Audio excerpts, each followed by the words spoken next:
Good morning. Welcome. I'm trying this live instead of pre-recorded today. Welcome to our Can You Be Allergic To Sunday episode. And this month's theme for October is all about Beyond the Veil. So all about guides, spirits, the ancestors, your gifts from an energetic allergy viewpoint. And when I talk about that, if you've watched any of the previous episodes, you guys know part of the main aspect of looking at that is the traumas and beliefs that we connect to and have experienced that can create sensitivities and resistance to this work, right? So in my Facebook group, Arise Goddess, this week we did a healing to connect and to open. But I find for many clients and people that I work with, you can do all the healings that you like, right? And all the connections and all the work. And sometimes you still have resistance, or sometimes you still feel you struggle because we have vows and beliefs in ourselves that stop us from really easily hearing and connecting to the guidance of our spirits, right? So I find this happens a lot with people related to their third eye, so related to their pineal gland, especially from past life traumas, to be completely honest. In my experience. So one of the things I encourage you guys this week, right, as we explore these beliefs, is to explore for you. And let me know, since this is the first time I've tried this live, how everything is for you guys. But one of the things that I encourage you to explore, because awareness is the first part of healing and changing a belief. If you're not even aware that you're unconsciously or subconsciously holding a belief or a vow in multiple lifetimes for your family, for whatever it is, you can't even address it to heal it and release it because you don't know that it's actually driving you. So your first exploration is exploring if you feel that you have that block. And I encourage you guys to share with me if you do, like you feel like you just have a hard time. And I know everybody and their cousin who does psychic work will be like, anybody can reach. But I am living proof that yes, you can, but sometimes it's easier for others. And some people say that it's just because you don't work your psychic tools. And I firmly believe that sometimes it's because you have created protective walls. And that's what I refer to them as when it comes to this work. You've created protective walls that have to come down to really be able to connect. And then start using your muscle, right? Because you can use your muscles all you want, but if you have a wall there, right, you're going to have to climb that wall where somebody else can just walk through, right? So one of the big things, right, the big trauma that I run into has to do with, in relationship to the history of humankind with the erasure of, and I find this is a huge block for most people over the last thousands of years, erasure of indigenous medicine and guides and wise people from all cultures, all over the world, right? So that's why this doesn't just have to do with certain type of people, right? Because it happened everywhere. Because the church can't control. The church can't control if you connect a spirit. So that's one of them. That because people were being persecuted for having these gifts, they were seen in the Christian church, right, and in many other beliefs as connected to Satan or evil. They were labeled as witch. This is what, if you ever hear me, I refer to as the witch wound. You don't have to identify as a witch to have the witch wound. Almost everyone on the planet, I think almost, has some connection to the witch wound because of the genocide of women and healers and spiritual people, So it was when you refer to the witch wound, you're referring to the span of hundreds of years where technically anyone who was other, anyone who was a healer, who contained ancient wisdom, who had gifts, who just heck showed up as themselves in their sovereignty, were labeled as demonic, evil, and were hunted down, tortured, and killed. So, why did I bring all that up? Well, you could understand how that could leave a huge scar on your energetic soul and being, right? It is the connection. And that also left a scar on families and ancestral work. So I find often if your ancestry had firsthand experience with this, even in, especially sometimes it was multiple generations, right? You're going to have the compound of just not in your past life, but also sensitivity and a resistance, an inflammatory response to your own gifts, because you're also dealing with the ancestral wound, right? So I encourage you to explore that, because think about it. If you had your family, let's say your family were sensitive and communicated with guides and spirits, and your community was very hard pressed by the church and the erasure of, and the eradication and the hunting down of those with the gifts, you were then programmed that having, showing, connecting to your guides, spirit, your own gifts, the wisdom, your lineage, could lead to death, pain, abandonment, all of the above. Okay, if that doesn't create a belief, vow, or block in future lives to come, I don't know what would, right? Because you are programmed now with the belief that my gifts are dangerous. My gifts will lead to death of myself and my loved ones, right? So what do we do? Well, for this one, often I bring in tools to help release those vows. When we acknowledge that we have that belief, we release those vows, those contracts, that healing, and we start really reconditioning ourselves that it is now safe. It's kind of like if you've experienced PTSD, right, and that, or a trauma, and you have to slowly recondition yourself that it is now safe, that this trauma isn't, going to continuously happen. You have to acknowledge that that trauma was there, right?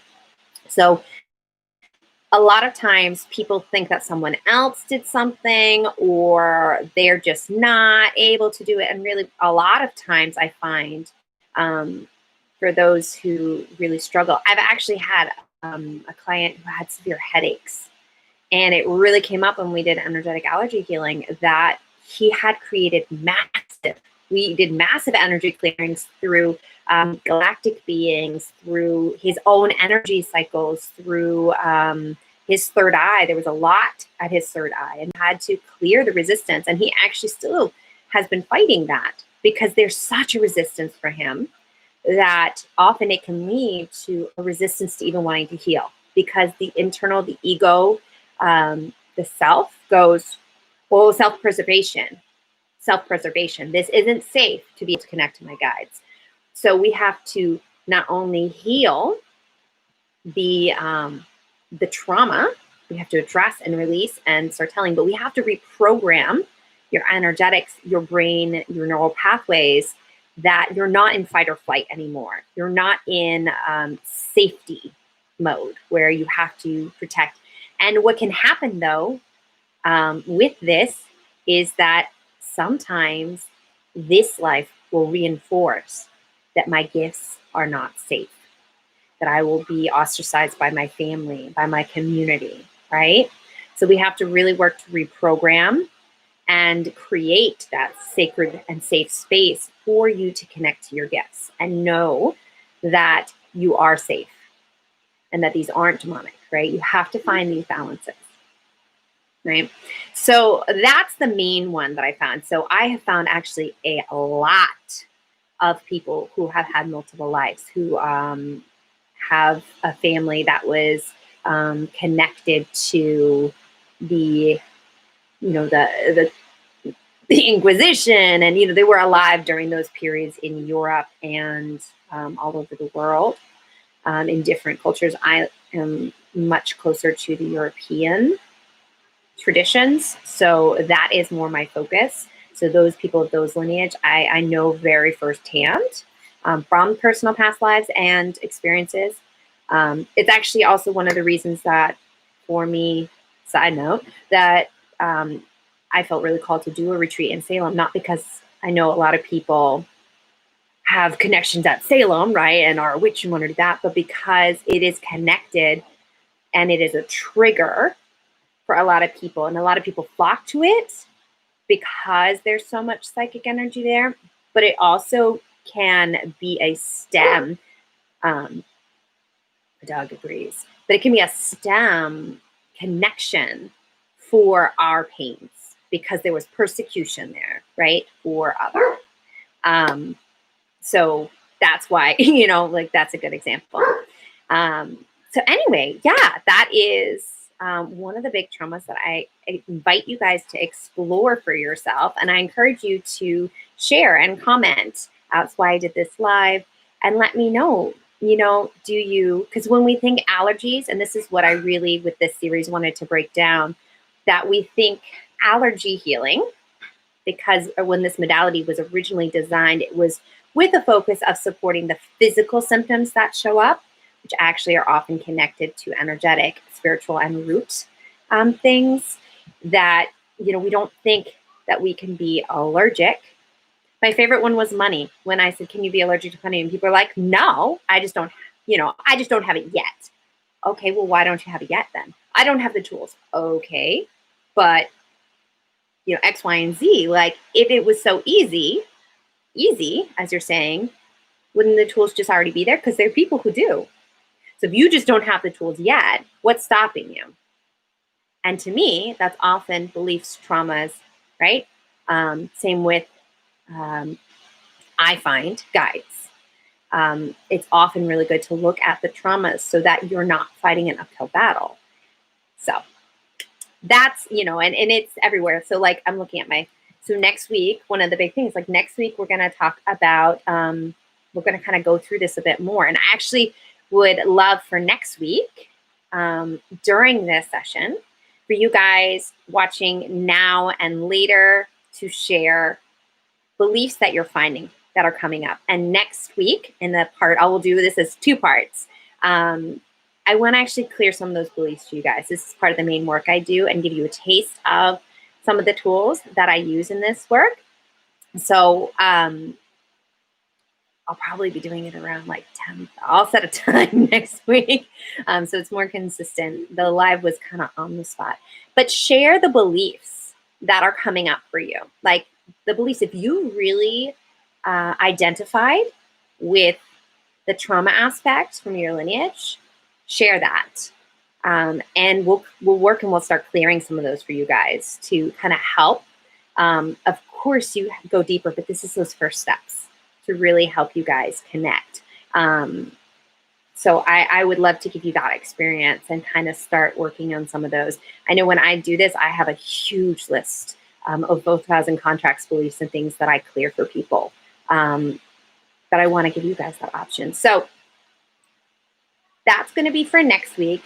And then we're going to connect to our ancestors at the end. That's the last one. And if there's stuff that you guys are curious about, please share it, because I'm finding that I'd like to hear from you guys. Things that you're curious about, how belief work, or different aspects. I know in manifesting work, I actually clear allergies to the moon and the energies of the moon and flowing. In Rooted to Rise, I add energetic allergy healing for every single chakra. So we deal with your chakras, we deal with your digestive system, which is actually connected to your emotions and anger and feelings of overwhelm, which a lot of us are dealing with right now. In emotions, we clear allergies to water because those are actually connected, because that's how our body physically manifests this. So for often guides, headaches, pressured eye, feeling foggy. I honestly have started wondering if there's a connection between ADHD and very sensitive people and their gifts, possible repression of gifts, things like that. Because I find that those who, especially, it doesn't mean that if you're not ADHD, you don't have gifts, but that they have a lot of gifts, and often it is medicated because it's not channeled. But they're downloading and processing so much and don't know how to express it. I find this for myself, my husband, my children, that it's not that grounded, rooted, authentic expression. So anyway, those are my musings for today, but I encourage you guys to share and comment below, and next week I will do some clearing and we'll continue this chat, and I'm excited to see what comes up for you. So much love. Yeah, and I'm gonna hop off now, and I will talk to you guys later. So if you're watching replay, let me know replay, and then let me know what beliefs come up for you as you think, so that we'll clear them in part 2 of this series.